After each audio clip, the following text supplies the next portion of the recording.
जय हिंद दोस्तों। कल अपडेट दिया था दोस्तों, बहुत बड़ी कह लीजिए गिरावट आ रही है ओला इलेक्ट्रिक लिमिटेड में। और आप लोगों को कल ही मैं बता दिया था और टाइम से आप लोगों को न्यूज़ दे भी दिया था कि भाई ऐसा ऐसा हुआ है। क्योंकि जो मेरा काम है वो मैं अपना काम बिल्कुल अपने दिल से करता हूँ कि उससे क्या मुझे फ़ायदा होगा नुकसान होगा, उससे मुझे मतलब नहीं रहता है। जो मेरा काम है वो मैं अपने बिल्कुल कह लीजिए पूरी शिद्दत से करता हूँ।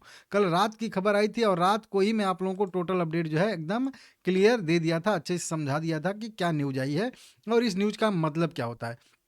देखिए, किसी भी कंपनी में जो उनके कोई भी बड़े पद पे बैठे हुए लोग होते हैं, जो इस्तीफ़ा देते हैं, उसको नेगेटिव माना जाता है। लेकिन अगर उन्हीं की जगह पे उनसे भी बेहतर कोई व्यक्ति जो है अपॉइंट किया जाता है, तो इसको जो है पॉज़िटिव माना जाता है। अब मार्केट दोनों न्यूज़ आई थी। अब दोनों न्यूज़ में से मार्केट ने इस्तीफ़े वाली न्यूज़ को ज़्यादा वेटेज दिया है और इसी वजह से शेयर में अच्छी खासी गिरावट देखने के लिए मिल रही है। और इसका कारण एक और भी है, जो आप लोगों को दिख भी रहा है, वो भी ₹32.66 जो मैं आप लोगों को सपोर्ट बताया था कि नहीं, जब 45 पे गया था तो क्या बोला था कि अगर 45 ब्रेक नहीं कर पाता है, सस्टेन नहीं कर पाता है ऊपर, तो फिर से ₹32 तक आ सकता है। और देखिए आज वो लेवल आपके सामने है। साढ़े 8% की गिरावट के साथ कैंडल क्लोज कर रिहा है। सुबह में गैप डाउन ओपनिंग हुई थी और तब से लगातार गिरावट गिरावट गिरावट गिरावट इसमें हो रही है। सबसे पहला कारण अगर हम लोग सबसे पहला कहेंगे, तो ऐसा नहीं कि केवल इस्तीफे की वजह से ही 8.5% गिर गया है, नहीं। ये यहाँ पे जो आपको निफ्टी में दिख रहा है ना, डेढ़ पर सॉरी 1.25% के आसपास की गिरावट, लगभग 300 पॉइंट की गिरावट। और ये गिरावट क्यों है? क्योंकि यूएसए से बहुत सारी नेगेटिव खबरें आ रही हैं। यूरोप में और यूएसए में टेंशन बढ़ रहा है। ग्रीनलैंड वाला मैटर आप लोगों ने देखा ही होगा, कई सारे यूट्यूबर कवर करते हैं। वो मैं खबरें उस तरीके की खबरें मैं कवर नहीं करता हूँ, ठीक है ना? तो उसका नहीं, लेकिन पता तो सबको है ना, मुझे भी पता है, आपको भी पता है क्या हो रहा है। तो अगर देखेंगे यूएसए के मार्केट, जो यूएसए के फ्यूचर हैं, डाउ है, वो सब जो है एस&पी 500, नैस्डैक है, उन सब में गिरावट आ रही है। उनका फ्यूचर मतलब दबाव में ट्रेड कर रहा है। तो कुल मिला के यूएसए से जो निगेटिव सेंटीमेंट आ रहे हैं, उसकी वजह से हमारा मार्केट भी आज 300 पॉइंट की गिरावट के साथ ट्रेड कर रहा है। तो इसका भी वेटेज है, ऐसा नहीं कि नहीं केवल इस्तीफे देने की वजह से ही 8.5% शेयर गिर गया है, ठीक है ना? मान लेते हैं कि उसमें भी कुछ उसका भी वेटेज होगा, लेकिन खास करके ज़्यादातर इसका भी वेटेज है, ठीक है ना? तो ये केवल ये मान लेना कि नहीं 8% केवल जो है इस्तीफे की वजह से गिरा है, तो ये बिल्कुल कम है। अगर मैं इस 8% में से जो है अलग अलग करके बताऊं कि किसका कितना वेटेज है, तो इस 8% में से मान के चलिएगा, जो अभी यहाँ पे है ना, तो इसमें से 6% के आसपास मान के चलिए कि मार्केट की वजह से है, और 2.5% जो बच रहा है, ठीक है ना, या 3% वो जो है इस्तीफे की वजह से शायद से गिर सकता है, ठीक है ना? तो ज़्यादा वेटेज इस गिरावट में मार्केट का ही है, ये आप लोगों को समझना है, ठीक है ना? ऐसा नहीं कि नहीं बे बस केवल एक ही न्यूज़ जान के बस उसकी वजह से, ठीक है ना? यहीं पे अगर मार्केट ये 1% ऊपर रहता, तो मैं आपको ये बिल्कुल कह सकता हूँ क्लियर कि शायद आज ये गिरा भी नहीं होता। तो मार्केट का भी बहुत ज़्यादा रोल है, इसके वजह से भी गिरावट आ रही है। इस्तीफे वाली खबर तो चलिए एक जगह पे अपना है ही। कहीं पे भी न्यूज़ ढूँढोगे, यही वाली जो रात में ही न्यूज़ दे दिया था कि इनके मुख्य वित्तीय अधिकारी, जिसको सीएफओ कहते हैं, चीफ फाइनेंशियल ऑफिसर, उन्होंने इस्तीफ़ा दे दिया था, जिनका नाम भी यहाँ पे मैं कल वाली वीडियो में बताया था। वही है ना, जिनके लिए ये न्यूज़ नई न्यूज़ होती है, मेरे लिए वो न्यूज़ पुरानी होती है। देखिए, इनके जो श्री हरीश अभिचंदानी थे, उन्होंने इस्तीफ़ा दे दिया था अपने चीफ फाइनेंशियल ऑफिसर के पद से, और उन्हीं के जगह पे दीपक रस्तोगी को अपॉइंट किया गया है चीफ फाइनेंशियल ऑफिसर के तौर पे 20 जनवरी 2026, यानी आज से। और कल से 19 जनवरी 2026 से हरीश अभिचंदानी ने अपना इस्तीफा सौंप दिया था, जिसको मैं आप लोगों को बताया था। और यह न्यूज़ जो है वो शाम को आई थी। यहाँ पे तो लिखा है 7:30 बजे मतलब मीटिंग समाप्त हुई थी, लेकिन एक्चुअल में न्यूज़ जो आई थी वो आई थी 21 बजे के आसपास, 20 बजे के आसपास, मतलब रात में आई थी 9 बजे के आसपास। समझ रहे हो आप लोग? तो वो मैं आप लोगों को बताया था। तो दोनों न्यूज़ की वजह से गिरावट आ रही है। सर्किल लिमिट अभी बढ़ने का कोई मतलब यहाँ पे है नहीं, सर्किल लिमिट का कोई अभी चांस तो नहीं दिख रहा है। लेकिन अगर देख लूँगा कभी, अगर मूड करेगा तो, ठीक है ना? आप लोग कभी कमेंट कर दीजिएगा संडे को या सैटरडे को, तो देख लूँगा कि अब सर्किल लिमिट भी चेंज होगा कि नहीं होगा। उसका भी 3 महीने का टाइम लगता है, जब बदला होगा तब से 3 महीना आप लोग कैलकुलेट करोगे, तो वहीं देखना रहेगा कि कब ये चेंज हुआ था, तो उसे 3 महीना हुआ कि नहीं हुआ है। उसके लिए थोड़ा सा मुझे रिसर्च करना पड़ेगा ज़्यादा अंदर जाके, तो टाइम लग जाएगा, ठीक है ना? लेकिन फिर भी ठीक है।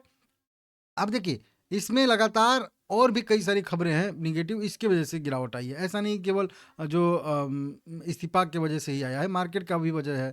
दूसरा यहाँ पे है कि मार्केट के वजह के से तो गिरावट आई ही आई है, साथ में यहाँ पे अगर आप लोग देखोगे तो इनका मार्केट शेयर भी गिर रहा है, समझ रहे?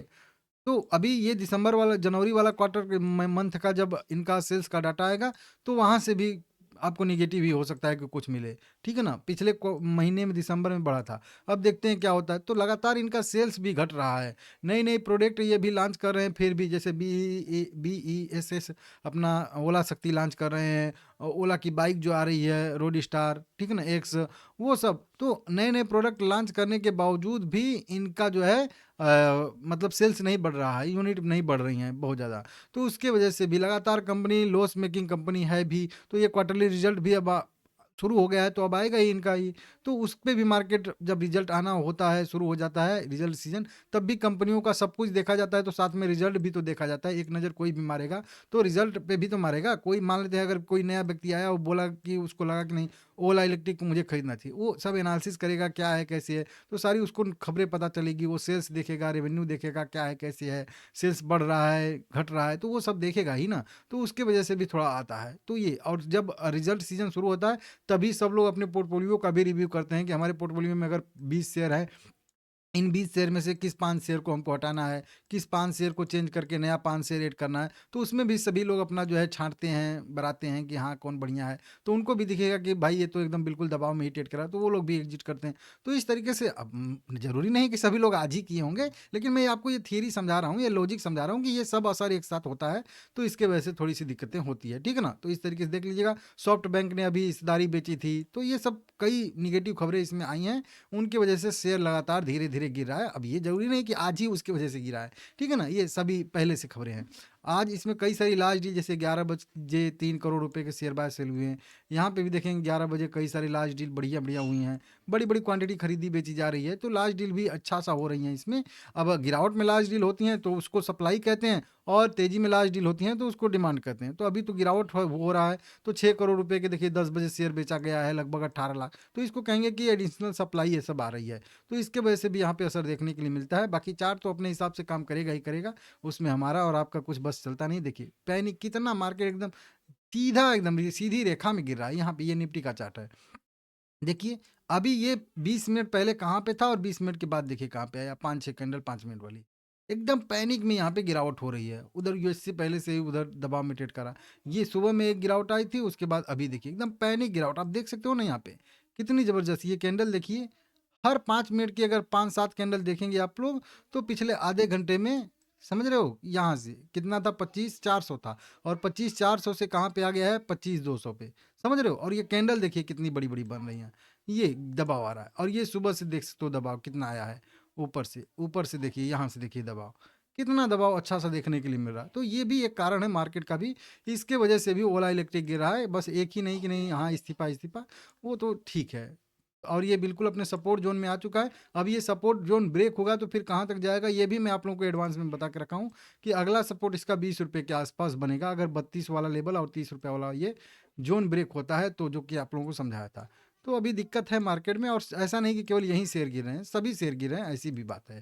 ठीक है ना? तो देख लीजिएगा आप लोग, वीडियो पसंद आया है लाइक करिएगा, चैनल को सब्सक्राइब कर लीजिएगा, ठीक है ना? और यहाँ पे एडवांस डिक्लाइन आप लोगों को दिखा दूँ एक बार, यहाँ पे देखिए केवल 500 शेयर बढ़ने वाले हैं और लगभग 3200-3300 शेयर आज घटने वाले हैं, ठीक है ना? अनचेंज यहाँ पे इतना है और डिक्लाइन में देखिए कितने शेयर हैं, समझ रहे हो आप लोग? टोटल शेयर 2600 शेयर आज गिरावट में है और 500 केवल शेयर जो है वो यहाँ 5-5-25 कर लेंगे, तो हर 6 शेयर में से 5 शेयर आज गिरावट में ट्रेड कर रहे हैं, 1 शेयर केवल पॉजिटिव ट्रेड कर रहा है। और देखिए अब देखिए 1.5% के आसपास गिरावट हो गई है, ये भी कारण है एक गिरावट का, ठीक है ना? तो देख लीजिएगा थोड़ा सा, ठीक है, देखेंगे।